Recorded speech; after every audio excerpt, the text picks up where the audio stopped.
আসসালামু আলাইকুম সুপ্রিয় দর্শক, আমরা আবারও এসেছি বগুড়ার শেরপুরে। আজকে আমরা যেখানে এসেছি বগুড়ার শেরপুরের শাহ তুরকান শহীদ রহমতুল্লাহ আলাইয়ের মাজার শরীফে। আজকে আমরা শাহ তুরকান রহমতুল্লাহ আলাইয়ের এই মাজারটা দেখব এবং এই মাজারের তাৎপর্যই বা কী, মানুষ কেনই বা এখানে আসে, আমরা এই বিষয়গুলো আজকে বিস্তারিত জানব। সুপ্রিয় দর্শক, আমরা যে জায়গাটিতে আজকে এসেছি এটা হচ্ছে শির মোকাম।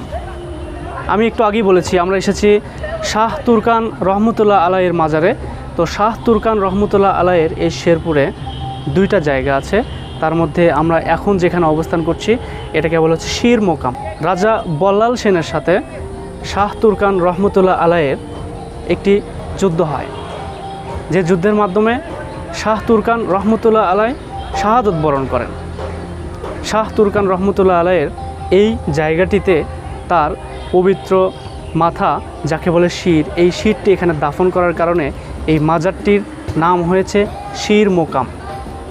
আর একটি জায়গা সেটা হচ্ছে ধর্মকাম। আমরা সেখানে আপনাদেরকে পরবর্তীতে নিয়ে যাব, তো আমাদের সাথে থাকুন দেখতে।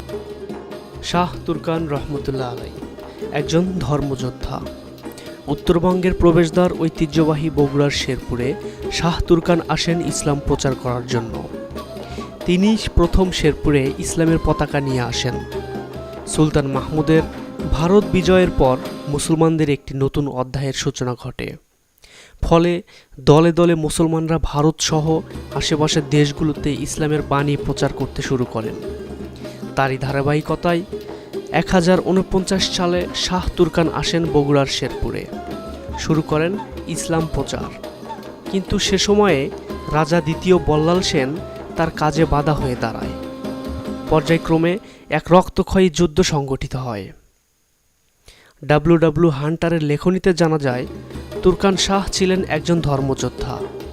রাজা বল্লাল সেনের সাথে যুদ্ধে শহীদ হন শাহ তুরকান। যুদ্ধে তার শরীর দুই অংশে ভাগ হয়ে যায়।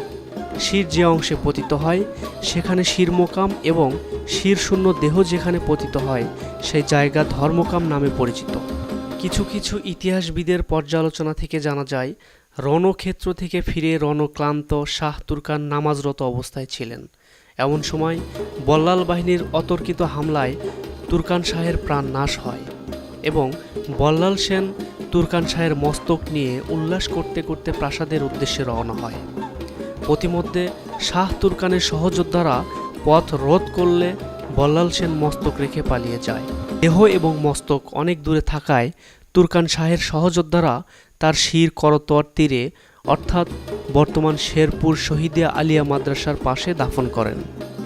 এদিকে বল্লাল সেনের পরিবার একটি ভুল তথ্য জানতে পারে যে যুদ্ধে বল্লাল সেনের পরাজয় হয়েছে, তাই তারা সবাই অগ্নিকুণ্ডে প্রাণ বিসর্জন দেয়। বল্লাল সেন প্রাসাদে গিয়ে তার পরিবারের কাউকে জীবিত পাননি, তাই নিজেও সেই অগ্নিকাণ্ডে জীবন বিসর্জন দেন। সম্রাট শের শাহের আমলে কোনো এক মুসলিম শাসক ইসলামের জন্য জীবন দেওয়া শাহ তুরকানকে স্মরণীয় করে রাখার জন্য তার শির মোকামে একটি শক্তিশালী দরগা নির্মাণ করেন। এখনও হাজার হাজার ভক্ত আসেন এই দরগায়।